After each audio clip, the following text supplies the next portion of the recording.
Nicolas Bavray, bonjour. Bonjour et bonne année. Merci, vous aussi.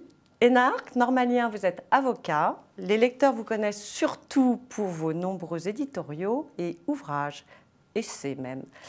Après La France qui tombe, Danser sur un volcan, Chronique du déni français, vous publiez en ce début d'année aux éditions L'Observatoire Violence et passion. Nicolas Bavray, on ne peut pas dire que tous les intitulés de vos livres soient joyeux. Vous êtes définitivement pessimiste, pardon. Non, je suis résolument optimiste, justement. Vous êtes résolument optimiste. C'est-à-dire que je pense que c'est vrai qu'aujourd'hui, les démocraties sont dans un moment très difficile, le plus difficile depuis les années 30. Mais là où je suis tout à fait optimiste, c'est que je pense que la meilleure manière pour elles d'affronter ces difficultés, c'est de se remettre en cause, d'affronter la vérité.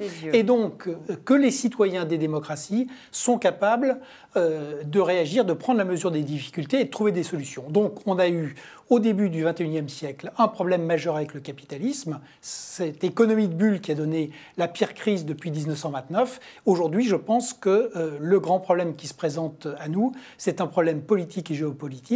Le problème politique, c'est le populisme. Le problème géopolitique, c'est la remontée majeure de risques sur la liberté qu'il nous faut affronter.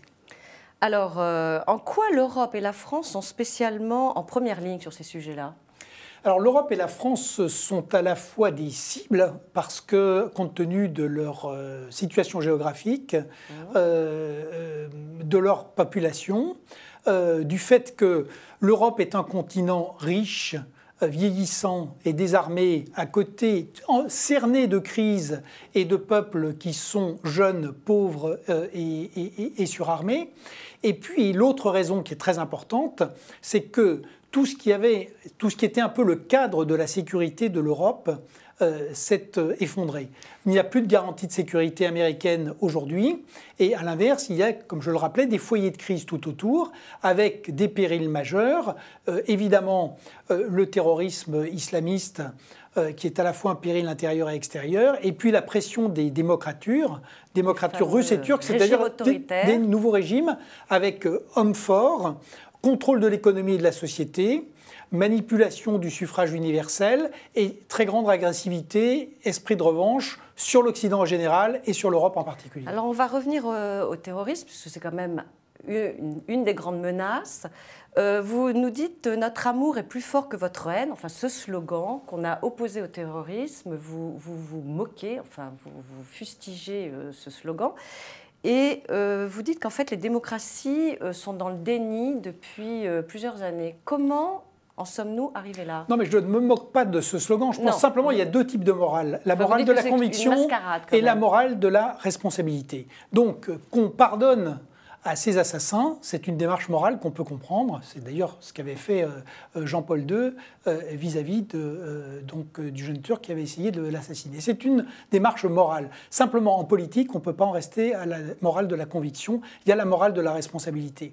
Et on ne peut pas, et y compris du point de vue des citoyens, dans des démocraties qui sont fragiles et aujourd'hui vulnérables, on ne peut pas se limiter à la morale de la conviction, il faut une morale de la responsabilité. La morale de la responsabilité, c'est qu'il faut affronter le terrorisme, que pour l'affronter, il faut mettre en place des stratégies globales qui soient sécuritaires, certes, policières et militaires, mais qui soient aussi diplomatiques, fondées sur l'aide au développement, notamment vis-à-vis de l'Afrique, fondées aussi sur l'intégration et l'éducation au plan intérieur. Pourquoi y a-t-il eu ce déni ? Pourquoi n'avons-nous pas voulu voir cette menace ? Parce qu'il y a eu un effet, d'abord, il y avait au départ un effet de refus de la prendre en compte. Ensuite, il y a eu un effet de sidération après les attentats de Charlie Hebdo, puis du Bataclan.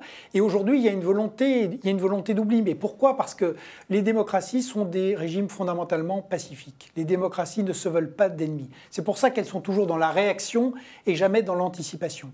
Donc aujourd'hui, comme je le disais, il ne s'agit pas du tout de noircir les choses. Il s'agit d'avoir une riposte intelligente, comme vis-à-vis de l'Union soviétique, où il y avait une réponse militaire, mais aussi une réponse politique, diplomatique, sociétale, qui d'ailleurs a fini par faire tomber l'Union soviétique de l'intérieur, et pas de manière, pas uniquement par la pression militaire ou la résistance militaire. Aujourd'hui, c'est la même chose.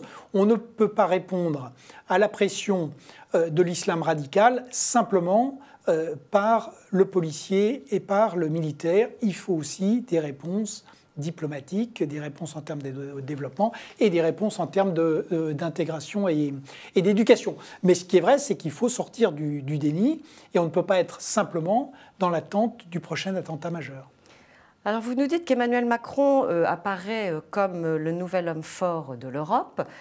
Quel regard portez-vous sur le langage de vérité qu'il entend tenir face à des hommes forts comme Poutine, Trump, Erdogan ou actuellement Xi Jinping ? Il vient de mettre la Chine en garde contre toute tentation hégémonique. Est-ce que vous approuvez ce langage d'homme à homme? Non, mais il y a incontestablement un moment français qui est positif, qui vient du fait qu'il y a eu une très bonne surprise, puisque tout le monde attendait que la France soit le prochain domino à tomber entre les mains des populistes en 2017, et ça n'a pas été le cas.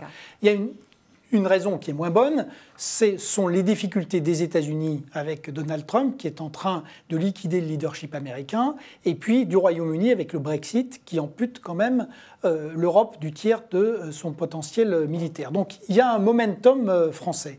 Maintenant, il faut bien l'utiliser, c'est-à-dire que cette diplomatie ne peut pas être simplement une diplomatie des mots, il faut qu'elle embraye sur les actes. Donc c'est vrai pour l'Europe, où une année décisive s'ouvre entre la formation de la coalition allemande et puis les prochaines élections européennes en mai 2019. Et c'est vrai aussi vis-à-vis de ces géants, de ces démocratures géantes, vis-à-vis par exemple de Vladimir Poutine. Il y a pour l'instant une posture, mais il n'y a aucun résultat. Donc vis-à-vis de la Chine de Xi Jinping, le soft power chinois est impressionnant. Et là, il y a de vrais résultats. Quand on regarde la poussée, par exemple, des investissements chinois sur les actifs stratégiques, sur les infrastructures, notamment du sud de l'Europe, c'est spectaculaire. C'est pensé, et là, c'est efficace et c'est opérationnel. Donc, d'ailleurs, vous dites ce n'est pas America Great Again, mais c'est China Great Again. Exactement, ou China First. China First. Et très clairement, je pense que l'embardé Trump, et c'est une des grandes leçons de 2017, 2017, à mon avis, aura été l'année du passage de témoin du leadership américain au leadership chinois. Et pour en revenir une seconde à la France n'a pas fait l'erreur de l'Europe de désarmer massivement.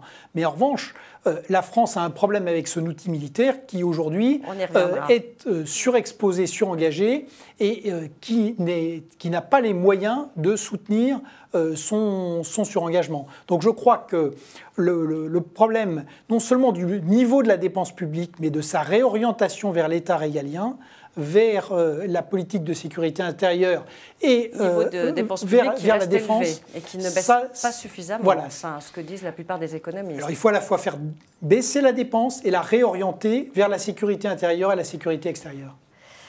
On va y revenir. Une récente étude de l'IFOP montre qu'un Français sur 5 doute encore de la version officielle de l'attentat de Charlie Hebdo. Est-ce que vous pensez que le projet de loi d'Emmanuel Macron pour lutter contre la propagande des fake news, donc les fausses nouvelles, vous paraît réaliste? Alors d'abord, pour l'instant, on ne l'a pas vu le projet de loi, donc j'aurais du mal à... Il l'a annoncé la semaine dernière. Voilà, j'aurais du mal à commenter le projet de loi lui-même. Sur le principe, je suis extrêmement réservé. Je pense qu'aujourd'hui, il y a dans l'arsenal, d'abord, il y a dans l'arsenal législatif français beaucoup d'instruments déjà qui permettent, entre la diffamation, le droit de réponse, toute une série d'instruments qui existent.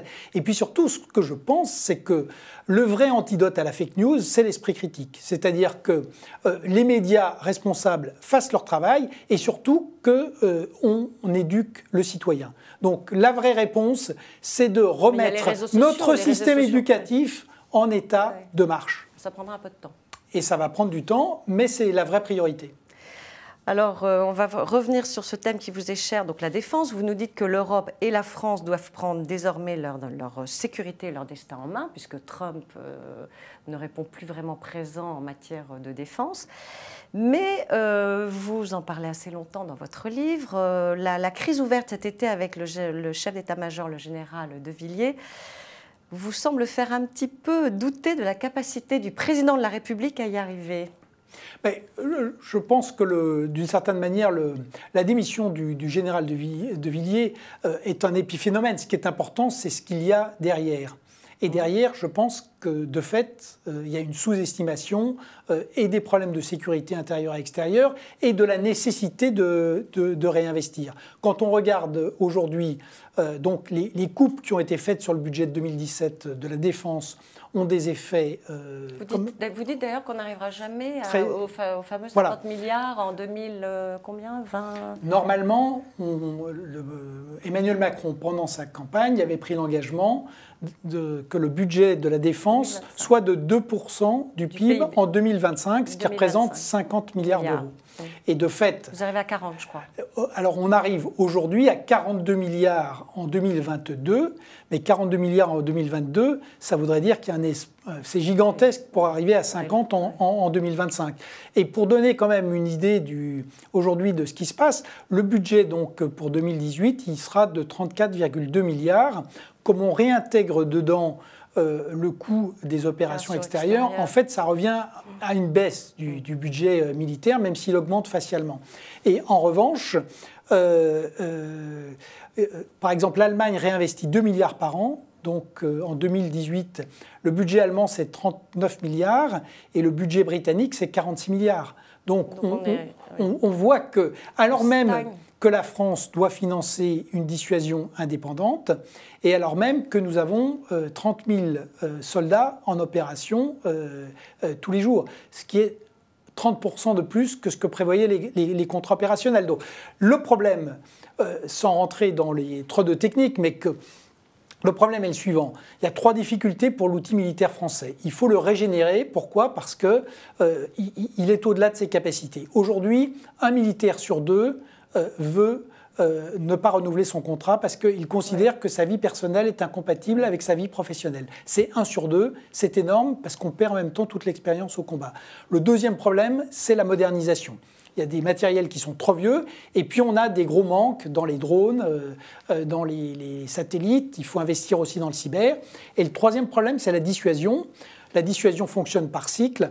À partir de 2020, il faudra réinvestir pour renouveler à la fois les têtes, les fusées, les vecteurs. Et donc, il faudra passer de 3,9 milliards par an à 6 milliards par an. Aujourd'hui, il est clair que ce qui est prévu actuellement ne permet pas de faire régénération, modernisation et ensuite le remplacement de la force de dissuasion. C'est pour ça que nous avons un problème majeur et qu'il faut traiter dès maintenant parce que la défense obéit à des cycles longs. Oui, alors là on est vraiment sur le volet militaire, mais vous dites que la sécurité doit être regardée dans son ensemble, militaire et civil, et que sur le civil, c'est pas mieux. Les infrastructures ne sont pas... La sécurité intérieure, donc police, gendarmerie, pour aller vite, ce qu'il faut bien voir, c'est que le budget est encore plus réduit et surtout que c'est un budget qui passe entièrement dans le personnel. Il y a moins de 10% d'investissement.